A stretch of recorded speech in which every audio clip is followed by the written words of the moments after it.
Twelfth grade calculus and analytical geometry unit 1 functions and limits, इसकी exercise number 1.3 का question number 3 और उसका part number 9 आज हम सॉल्व करेंगे।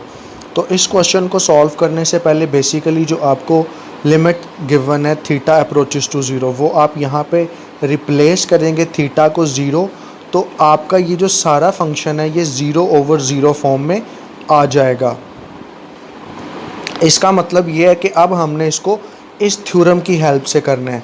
Limit theta approaches to zero sine theta over theta is equal to 1। Okay, अब यहाँ पे एक बात का आपने ज़्यादा ये ख्याल रखना है कि ये जो हमारा थीटा है न्यूमरेटर और डिनोमिनेटर, ये हमारा एंगल होता है। अगर आप कहें कि इन केस हमारा एंगल पी थीटा ओवर 2 है, तो सेम यही एंगल हमारा डिनोमिनेटर में भी होना चाहिए, तब जाके हमारा आंसर 1 के इक्वल आएगा। अब हम इस क्वेश्चन को सॉल्व करते हैं, लेकिन उसके लिए ये जो हमारा न्यूमरेटर है इसमें हमारे पास जो एक्सप्रेशन है वो कॉस थीटा वाला है। हमने इस एक्सप्रेशन को कन्वर्ट करना है साइन थीटा वाले एक्सप्रेशन में।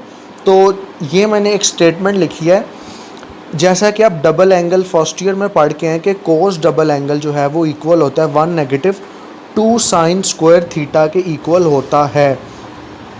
इसका मतलब है अगर मैं यहाँ कोस थीटा लिखूँ तो वहाँ पे जो साइन स्क्वायर के आगे एंगल है उसका हाफ हमें मिलेगा, यानी कि जो अगर 2 थीटा है तो उसका हाफ हमें मिलता होता है थीटा, तो अगर थीटा है तो उसका हाफ हमें थीटा ओवर 2 मिलेगा। अब हमने सेम इसी एंगल को यूटिलाइज करना है, इस्तेमाल करना है।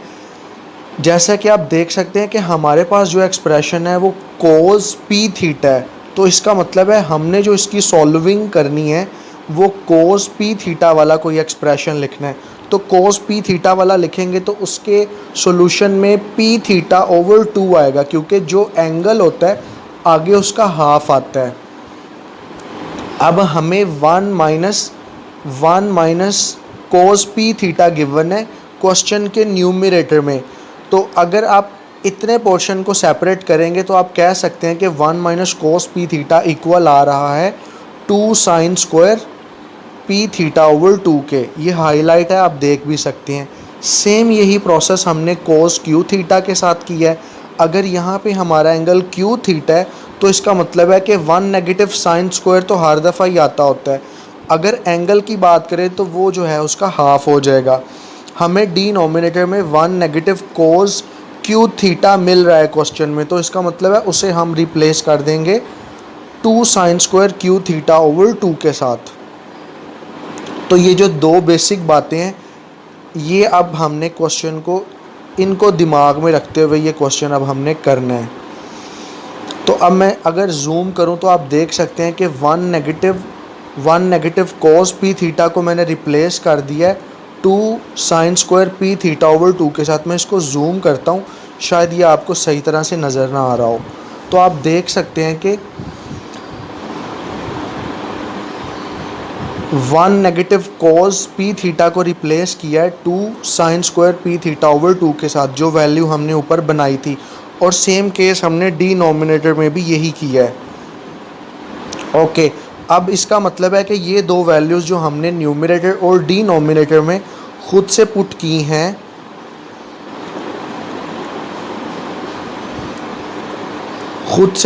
हैं, ये हमने यहाँ पे लिख दिया। अब जैसा कि आप देख सकते हैं ये एक 2 न्यूमरेटर में भी है और डिनोमिनेटर में भी है, तो इस 2 ओवर 2 को स्टार्ट में ले लिया और बाकी सारा एक्सप्रेशन जो है ये मैंने एज इट इज़ यहाँ पे लिख दिया। अब आप फर्स्ट ईयर में पढ़ के आए हैं कि sine square theta is equal को हम साइन थीटा होल स्क्वायर भी लिख सकते हैं।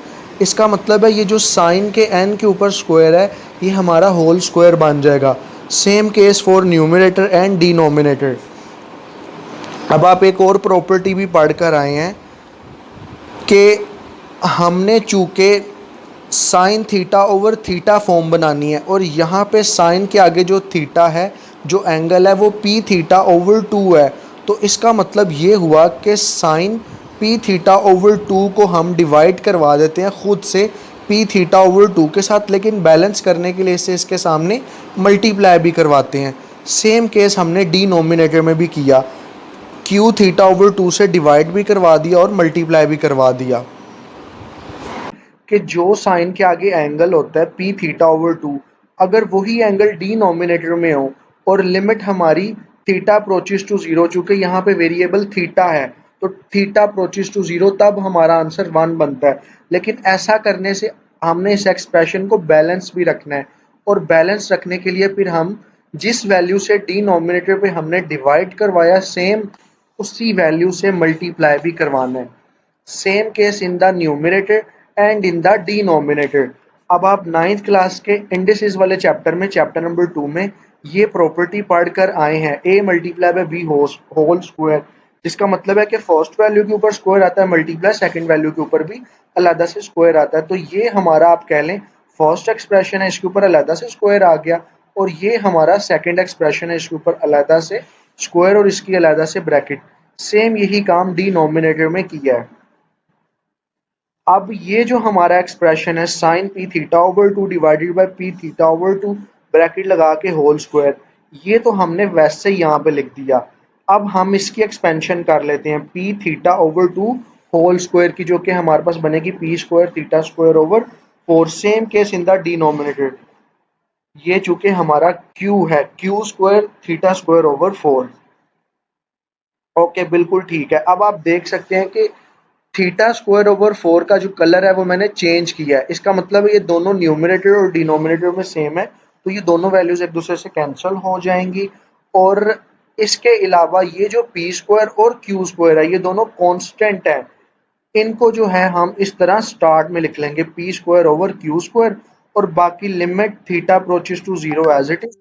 ये जो हमारा एक्सप्रेशन है sine p theta over 2 divided by p theta over, ये सारा एक्सप्रेशन वैसे ही हमने यहाँ पे कॉपी कर लिया है।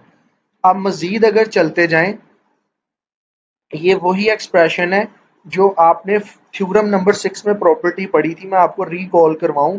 अगर लिमिट के आगे क्वोशंट है, ये आप क्वोशंट देख सकते हैं जिसमें ये न्यूमरेटर है और ये डिनोमिनेटर है, तो जो लिमिट है वो न्यूमरेटर के साथ अलग और डिनोमिनेटर के साथ अलग से अप्लाई होती है।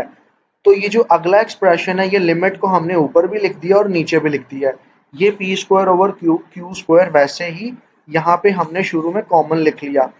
अब जब लिमिट इसके साथ अप्लाई होगी, आपने बेसिक थ्योरम पढ़ा है कि limit sign theta over theta, अगर थीटा वेरिएबल है तो थीटा जीरो को अप्रोच करे तो इसका आंसर जो है वो 1 के इक्वल होता है। लेकिन मैंने आपसे बात की थी कि एंगल मस्ट बी सेम, अगर एंगल न्यूमरेटर में पी थीटा ओवर 2 है तो डिनोमिनेटर में भी पी थीटा ओवर 2 होना चाहिए। तो इसका मतलब है इस सारे की जगह हमने 1 लिखा और डिनोमिनेटर में भी 1 लिखा और स्क्वायर वैसे ही आ गया। और जब एट द एंड आप इसको सॉल्व करेंगे तो हमारा आंसर बनेगा P square over q square.